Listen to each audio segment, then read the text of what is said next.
not. It's not really. The clue is in saying that we will not be left alone, and that our redemption is near, and it's a redemption that's offered to everyone, regardless.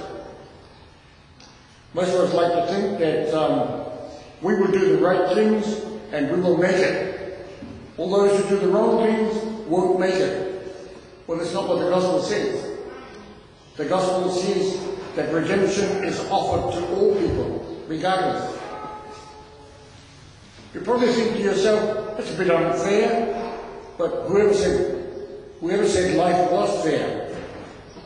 Redemption is not about fairness.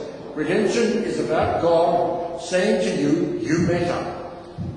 Whatever your station in life might be, you matter. I care about you. That's what God says quite clearly to us.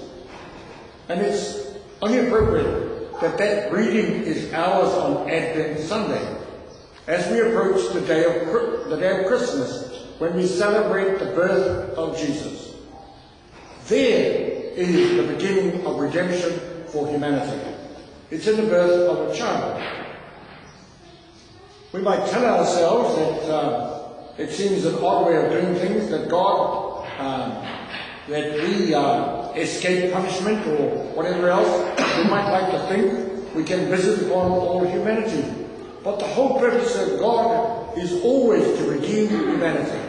Is to say to human beings, in the end, you will be okay. That's what the New Testament is about. It's distinct from the Old Testament, where if you did anything wrong, you were punished and you died.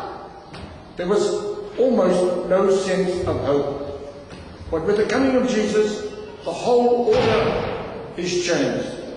Jesus literally turns the world upside down and says, everyone has a chance. No one is without hope. No one is without redemption. Last week I had a men's breakfast at St. John's College, and it was about violence against women and children. It was a wonderful breakfast. There were 18 men present from every walk of life, literally. Maori, Pākehā, Pacific, Asian, and one of the speakers was the Governor General. We were fortunate to get him there, but even in his speech, he was talking about hope, reconciliation, and redemption. And just about everybody did that.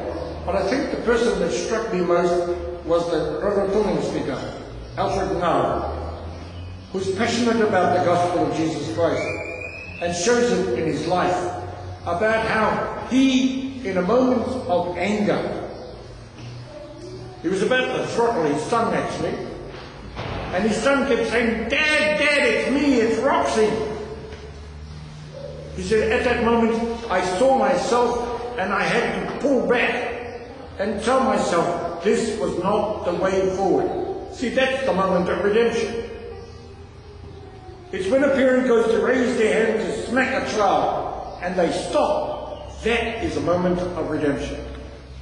I remember in my sermon at the Holy Sepulchre at the Runanganui, talking about the referendum that was recently held.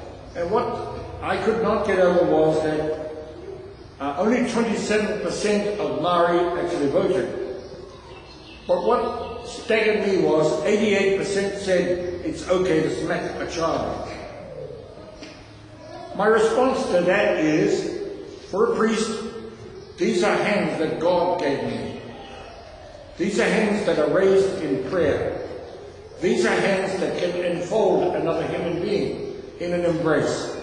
These are the hands that can offer a blessing. These are the hands that shake hands with another and create a bridge between myself and someone else, maybe a total stranger. These are the hands that bless the bread and break it at a Holy Communion. These are not the hands that are meant to smack any child. And I had to ask myself, when I smack it, if I smack a child, are these the hands that Jesus wants me to have? And the answer is no. The answer is no. Our redemption is always close by. Our redemption is always beside us. It walks in front of us, it walks behind us, it walks beside us. It's up to us to see the moment of redemption. That's why Jesus talks about looking at the fig tree and all of the trees. When their leaves are out, summer is nigh. In other words, the good time is here. For us, of course, our trees at Aotearoa never lose their leaves. So the good time is always with us. The summertime is always with us, except for those trees that were brought from another land. I mean, most of the trees that come from outside of Aotearoa, when it comes to winter, they lose their leaves. I'll tell you about it in my street. We have these plantain trees with huge leaves. And every winter you spend most of your time picking up leaves all over the place. I get a bit hoha with them. But the same tree is absolutely marvellous when the leaves do come out in spring and summer. It's just a massive green with these brown trunks. It's absolutely fantastic to look at. Well, redemption is like that. It's like a whole new summer for us all. And it's offered to us at every point in our lives. And it means that we cannot fail.